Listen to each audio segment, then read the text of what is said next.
Stone Temple Pilots got back into the studio in spring of 1994.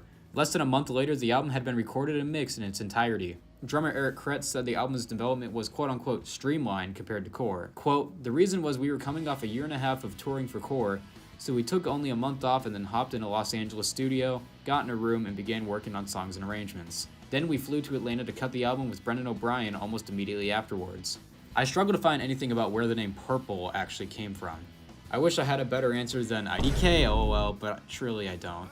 Other than the guys just looking at the color and being like, "Purple is my favorite color!" The cover is a painting of a baby riding a dragon. Or sorry guys, a Keeling, a hobed chimerical from Chinese mythology. So, a dragon. There's fairies over the two on a cloudy background with the album name written in a Chinese character, the only mention of the name anywhere on the packaging.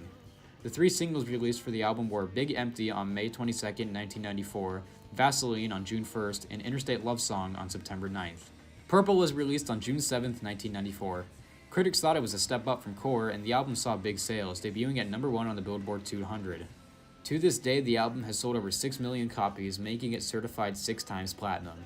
My standout songs on Purple are Vaseline, Loungefly, Interstate Love Song, Still Remains, Silver Gun Superman, and Big Empty. Interstate Love Song remains the most famous song STP ever released. It was a song the whole band knew had a chance to be something special, and they were right. For as incredible and nostalgic as that song is to me, I may like Still Remains even better. It's close, but I just love the melody on this song. I remember driving home with my dad from tennis practice one day a couple of years ago and us finding the line, "If you should die before me, ask if you could bring a friend." Very funny. Corey Taylor of Slipknot fame says he wishes he could have written a lyric like that. Big Empty is a song, well, I'll just show you grunge expert Colin Marth's text of what it's about. Excuse me while I throw up. But it also has these really cool sliding guitar parts, which I love. Honestly, I think Purple is the best and most consistent STP album. Like Core, it doesn't have any mediocre songs while having higher highs in my opinion. Purple was the first major step towards STP gaining their own identity. In 2019, STP released a 25th anniversary edition of Purple similar to that of Core.